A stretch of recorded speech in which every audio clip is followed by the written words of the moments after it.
임산부가 출산 전과 후에 일하지 않아도 임금을 받는 방법이 있습니다. 오늘은 출산 전후 휴가급여에 대하여 말씀드리겠습니다. 출산 전후 휴가급여란 출산한 여성 근로자의 근로 의무를 면제하고 임금 상실 없이 휴식을 보장받도록 하는 제도입니다. 최대 90일까지 근로 의무 없이 임금을 받을 수 있습니다. 다태아를 출산하는 경우에는 120일까지 가능합니다. 단, 출산 후의 휴가 기간은 연속 45일 이상이 되어야 합니다. 그러니까 출산 예정일의 40일 전부터 출산 예정일의 50일 후까지 휴가를 사용하는 것은 가능하나 출산 예정일의 50일 전부터 출산 예정일의 40일 후까지 휴가를 사용하는 것은 안 됩니다.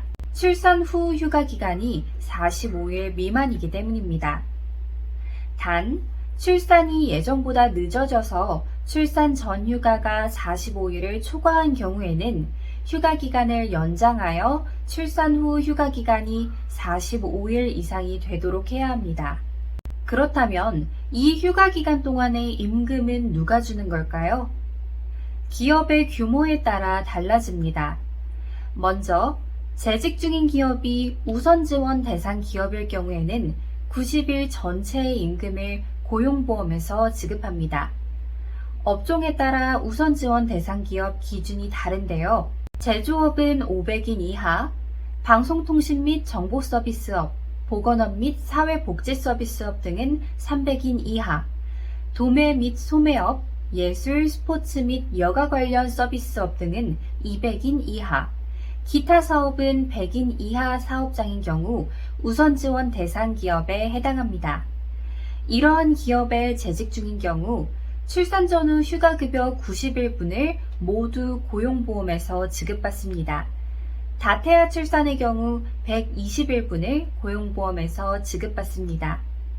그리고 우선 지원 대상 기업이 아닌 기업에 재직 중일 경우 최초 60일은 사업주가 지급하고 나머지 30일은 고용보험에서 지급합니다. 다태아 출산의 경우 최초 75일분을 사업주가 45일분을 고용보험에서 지급합니다. 이번에는 신청 방법과 시기에 대하여 알아보겠습니다. 먼저 임신 중인 여성 근로자가 사업주로부터 출산 전후 휴가를 부여받습니다. 그리고 서류를 고용센터에 제출하면 되는데요. 필요한 서류는 다음과 같습니다. 출산 전후 휴가 급여 신청서, 출산 전후 휴가 확인서 한 부, 통상 임금을 확인할 수 있는 자료 사본 한 부입니다. 이 서류들을 신청인의 거주지 또는 사업장 소재지를 관할하는 고용센터에 제출하면 되는데요. 온라인, 오프라인 접수 모두 가능하다고 합니다.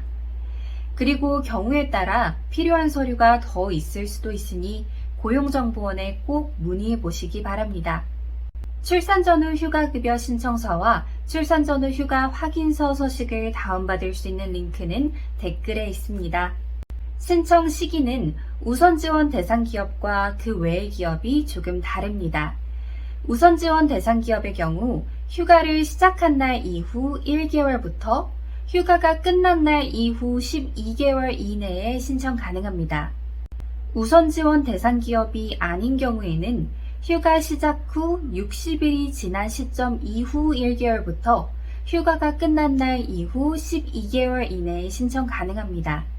즉, 고용보험에서 임금을 받을 수 있는 시점으로부터 1개월이 지난 이후 신청할 수 있는 것입니다. 그리고 공통적으로 출산 전후 휴가 종료일부터 12개월 이내에 신청하지 않을 경우에는 출산 전후 휴가급여를 받을 수 없습니다. 오늘은 출산 전후 휴가급여에 대한 이야기를 들려드렸습니다. 해당되시는 분들 꼭 지급받으시고 잘 회복하시면 좋겠습니다. 도움이 되셨다면 구독과 좋아요 부탁드립니다.